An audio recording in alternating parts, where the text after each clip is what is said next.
Hello guys, it's me again, Ferds, your vlogger, artist, and stylish. Sheesh!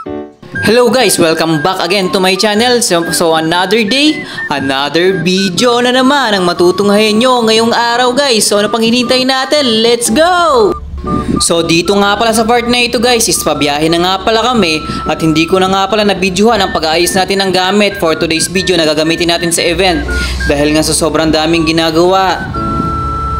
Kaya dito na lang sa pagbabiyahe, dito na lang ako nag-video guys.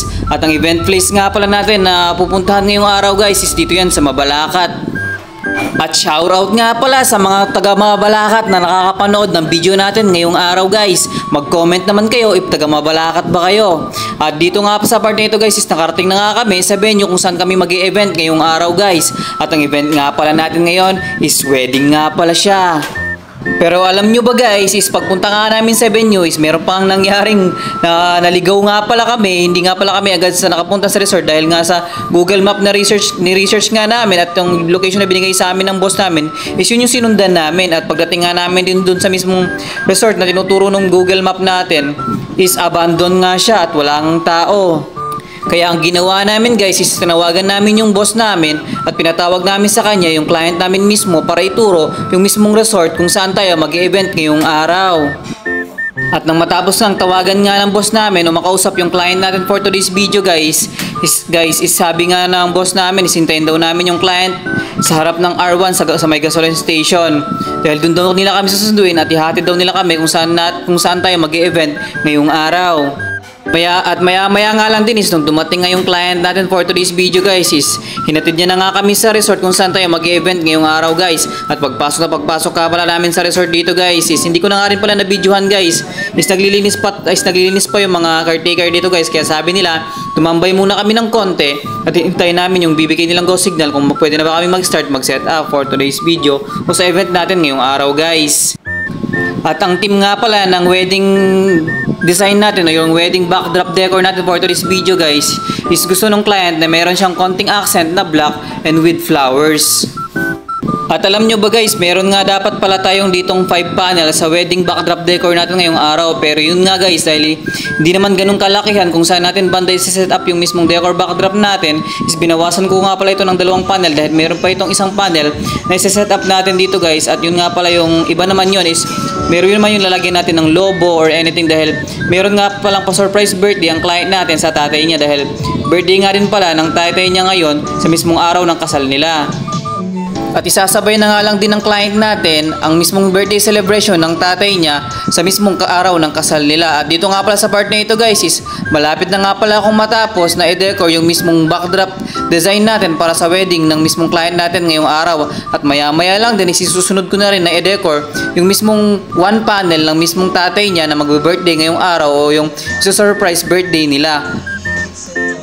At nang matapos nga natin i-set up dito yung mismong backdrop wedding natin for today's video guys, isinunod ko na rin na i-set up yung mismong isang panel natin para sa birthday celebrant natin ngayong araw guys. At meron nga lang pala kaming at ang ginamit nga pala naming materialis dito guys is lobo nga pala. At ang kulay ng balloons natin for today's video guys is navy blue and gold.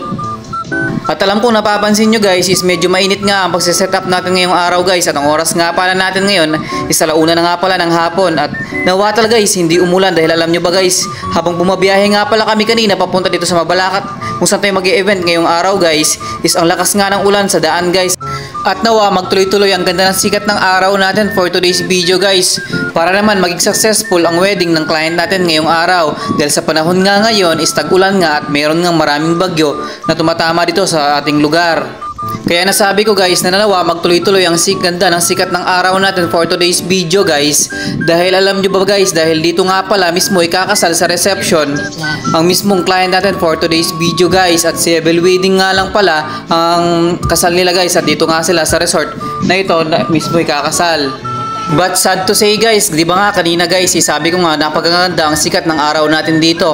At nang mag-start na nga yung event natin o malapit na mag-start yung event natin ngayong araw, yung mismong kasal ng client natin is bigla namang bumuhos ang malakas na ulan dito. Kaya medyo nagkagulot lang ang mga tao at nabasa, at yung mga ibang tables and chairs nga pala namin at ang mga takip nito at mga ibang tela nito is nabasa nga pala.